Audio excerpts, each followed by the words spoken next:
Peningkatan keluaran dalam negara kasar KDNK Malaysia kepada 33.1% pada tahun 2021 membuktikan pemulihan ekonomi negara berada di landasan yang betul. Menurut Presiden Dewan Perniagaan Digital Malaysia DPDM, Chris Daniel Wong, peningkatan KDNK itu memberi ruang kepada sektor perniagaan terutama perusahaan kecil dan sederhana PKS untuk kembali bangkit selepas 2 tahun terjejas. Yang pertama, kalau nak jawab soalan ni, memang kita nampak bahawa agensi kerajaan dan bank-bank tempatan banyak orang kata menyalurkan bantuan.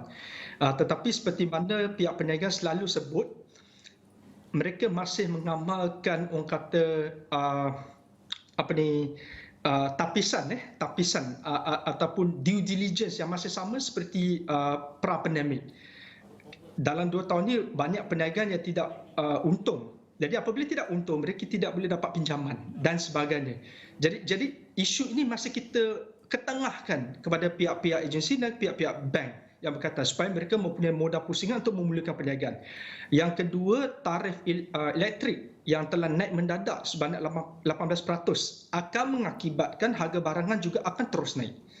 Jadi ini 2 faktor yang di mana pihak kerajaan harus orang kata menitik berat supaya dapat orang kata bukan saja melancarkan ekonomi tetapi dapat membaik pulih semula kepada peniaga supaya mereka dapat orang kata bangun semula. Selain itu, beliau berkata kerajaan juga harus mengkaji semula sistem lesen import atau AP bagi mengekang kenaikan inflasi. Isu ini adalah kekangan supply dan demand chain. Kita nampak bahawa di dalam wabak COVID sebegini, kita nampak ada kekangan penyaluran supply. Terutamanya yang asas seperti bekalan makanan ayam. Harga ayam naik mendadak dan apabila sampai kepada pengguna di restoran, harga-harga makanan juga naik. Dan kita juga nampak kekangan pada logistik supply pula. Right? Di mana orang kata harga-harga untuk logistik ataupun kos-kos logistik telah bertambah naik. Jadi benda ini perkara faktor sebegini mendorong kepada kenaikan inflasi. Jadi untuk menstabilkan inflasi, pihak kerajaan dan juga bank negara harus mengambil langkah yang sewajarnya. Ini termaksud orang kata mengurangkan kadar orang kata faedah supaya lebihan aliran tunai di pasaran dan juga memudahkan para peniaga untuk mengimport bahan makanan dan juga bekalan tanpa AP.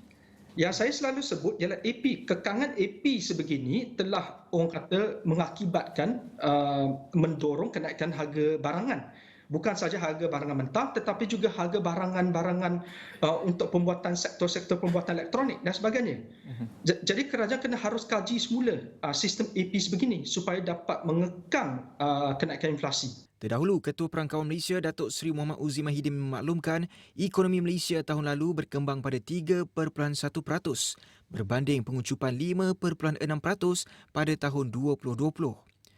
Menurutnya, prestasi ekonomi negara pada suku keempat mencatatkan pertumbuhan 3.6%, disokong pemulihan dalam permintaan domestik dan pertumbuhan kukuh permintaan luar.